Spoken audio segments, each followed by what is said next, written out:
মজার একটা হাদিস ভাবলাম আপনাদের সাথে শেয়ার করি। একদিন রাসূল আকরাম সাল্লাল্লাহু আলাইহি সাল্লাম বাসাতে আসলেন। আসার পরে হযরতে আম্মা জান আয়েশা রাদিয়াল্লাহু তাআলা আনহাকে বললেন, হে আয়েশা, এখন তুমি আমার কাছ থেকে যে জিনিসটা চাইবা আমি তোমাকে সেই জিনিসটাই দেব। হযরতে আম্মা জান আয়েশা রাদিয়াল্লাহু তাআলা আনহা একটু চালাক চতুর ছিলেন। তখন তিনি ভাবলেন, আমি এমন কোনো জিনিস চাবো না যার কারণে রাসূল আকরাম সাল্লাল্লাহু আলাইহি সাল্লাম কষ্ট পান।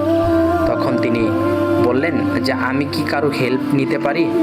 রাসূল আকরাম সাল্লাল্লাহু আলাইহি সাল্লাম বললেন, হ্যাঁ, তুমি কারো হেল্প নিতে পারো। তার বাবার কাছে হযরত আবু বকর রাদিয়াল্লাহু তাআলা আনহুর কাছে গেলেন।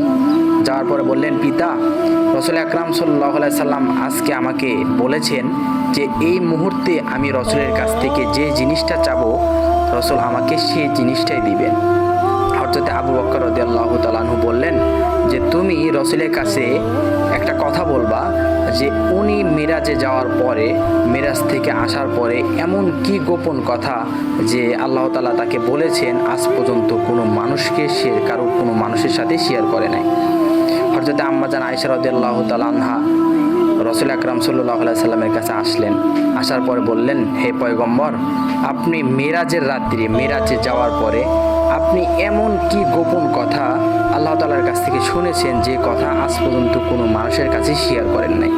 রাসূল আকরাম সাল্লাল্লাহু আলাইহি সাল্লাম বললেন, একটু রসিকতা করে মুচকি হাসিতে বললেন, হে আয়েশা, আমি যদি গোপন কথা তোমার কাছে শেয়ার করি তাহলে সেই গোপন কথা আর গোপন থাকলো কই? রাসূল আকরাম সাল্লাল্লাহু আলাইহি সাল্লাম বললেন যে আল্লাহ তাআলা আমাকে বলেছেন যে কোনো মানুষের ব্যথিত মন, কোনো মানুষের ভাঙা মন যদি কেউ জোড়া লাগায় দেয়, আমি আল্লাহ তাকে বিনা হিসাবে জান্নাত নসিব করবো। সুবহানাল্লাহ।